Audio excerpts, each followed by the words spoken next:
हाँ, तो बच्चों आज मैं आप लोगों को पी डिग्री एनालिसिस के बारे में बताऊंगा, जो कि बहुत ज़्यादा इम्पोर्टेंट है। आपको पता होना चाहिए कि पी डिग्री एनालिसिस जो है, इसमें आप देखते हैं कि इसमें क्वेश्चंस में आप काफ़ी परेशान हो जाते हैं। तो वो मैं चीज़ें आपको यहाँ पे क्लियर करूंगा। सबसे पहले मैं कुछ शॉर्ट ट्रिक्स के हिसाब से बताऊंगा इस चीज़ को। तो सबसे पहले आप पैटर्न समझिए। पैटर्न इसका 30 सेकेंड पैटर्न माइंड में रखिए कि ये 30 सेकेंड पैटर्न चलेगा इसमें जो भी है, ठीक है ना। अब 30 सेकेंड पैटर्न क्या है? ये 30 सेकेंड पैटर्न में डिजीज सबसे पहले पहचानना जरूरी है कि अगर डिजीज उसमें ऐसी है, डोमिनेंट वाली डिजीज है, तो जनरेशन स्किप नहीं करेगी। यहाँ डोमिनेंट में जनरेशन स्किप नहीं करेगी।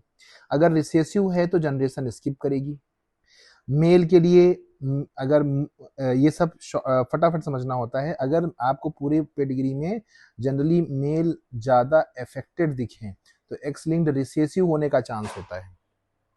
और अगर फादर टू सन कंडीशन हो तो वाई लिंक्ड वाली कंडीशन भी बन सकती है।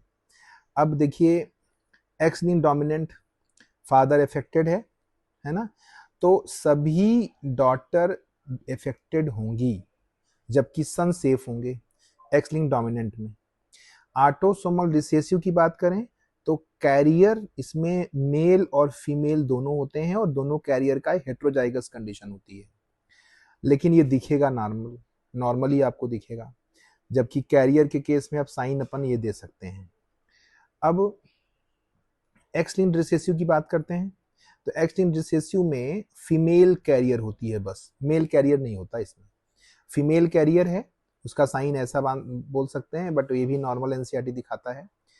जैसे मान लीजिए फीमेल कैरियर है तो एक पर इसका डिजीज का जीन होगा और उससे सन डिजीज हो सकता है। सन डिजीज हो सकता है, 50% सन डिजीज होंगे, चूंकि 50% एक्स करेक्टर जा रहा है इसमें।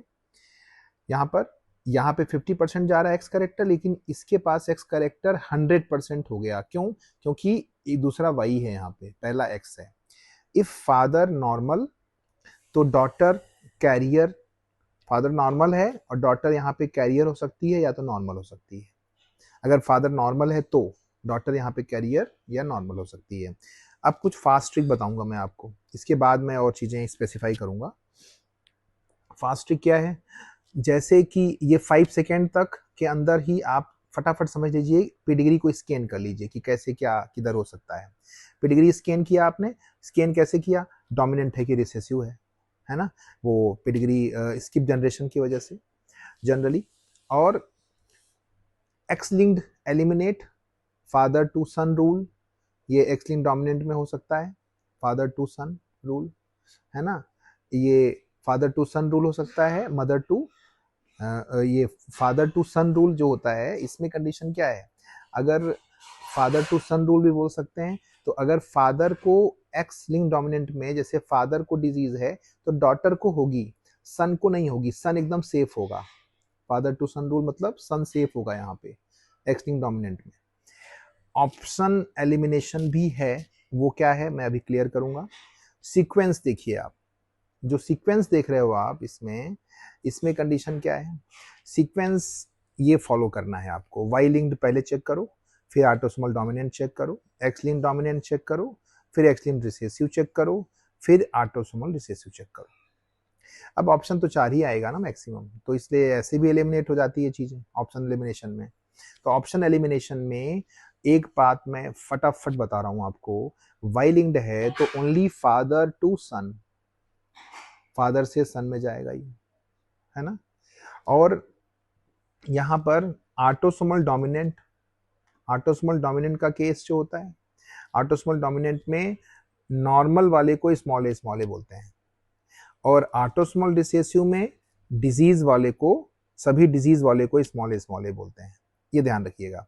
और डोमिनेंट, अगर ऑटोसोमल डोमिनेंट का केस है, सेक्स लिंक्ड डोमिनेंट का केस है, तो उस केस में नो स्किप जनरेशन, यहाँ पे जनरेशन स्किप नहीं करेगी दोनों केसेस में, लेकिन जनरेशन स्किप करती है एक्स लिंक्ड रिसेसिव में और ऑटोसोमल रिसेसिव में। तो रिसेसिव में जनरेशन स्किप कर रही है, उसका एक एग्जांपल भी मैंने बता दिया आपको। जैसे एक क्वेश्चन देखिए आप, इसमें लिखा हुआ है कि अगर यहाँ पे दोनों ही रिसेसिव हैं और दोनों रिसेसिव के साथ ये इसकी जो डॉटर है वो डिजीज हो गई। यहाँ पे ये कंडीशन क्या हो गई, ये नॉर्मल या डिजीज कुछ भी हो सकता है। तो अगर ये फादर वाली जनरेशन में डिजीज नहीं है, ये स्किप हो गया जनरेशन, और इसमें डिजीज है इस वाले में, तो ऑटोसोमल रिसेसिव में क्या करोगे आप कि ये ऑटोसोमल रिसेसिव है, ये कैसे पता लगा? क्योंकि मैंने कहा था कि ये कंडीशन तब होती है जैसे कि एक्स लिंक्ड रिसेसिव अगर केस है, फादर उसमें डिजीज है तो डॉटर डिजीज हो सकती है। फादर यहाँ पे नॉर्मल है, मदर भी नॉर्मल है एक तरह से।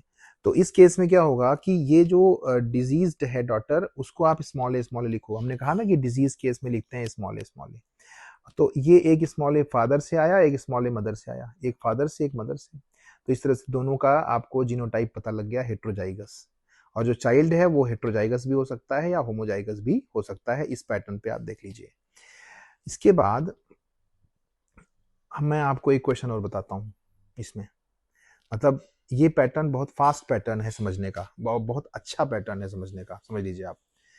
और एक्स लिंक्ड डोमिनेंट में क्या ध्यान रखना है आपको कि एक्स लिंक्ड डोमिनेंट में फादर को अगर डिजीज है तो एक्स कैरेक्टर उनकी डॉटर में जाएगा, तो डॉटर को मतलब 100% डॉटर वहां पे डिजीज होंगी, 100% डॉटर यानी ऑल डॉटर, अगर एक्स लिंक्ड डोमिनेंट फादर की केस में है। जनरेशन स्किप यहां पर भी हो गई, मतलब ये रिसेसिव केस है। अब ये एक्स लिंक्ड रिसेसिव भी हो सकता है और ऑटोसोमल रिसेसिव भी हो सकता है।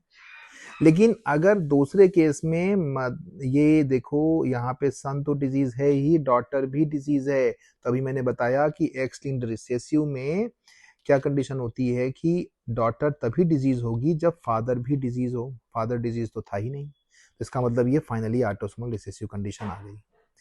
तो ऑटोसोमल रिसेसिव में हमने कहा था जो डिजीज्ड है सभी को स्मॉल ए कर दो, ये स्मॉल ए इधर, स्मॉल ए इधर, स्मॉल ए हो गया। तो स्मॉल ए से इनके फादर मदर का पता लग गया, इस स्मॉल ए से इनके फादर मदर का पता लग गया। इस तरह से सभी का जीनोटाइप आपको क्लियर हो गया। और यहाँ पे कैपिटल ए वाला भी हो सकता है, कैपिटल ए स्मॉल ए भी हो सकता है।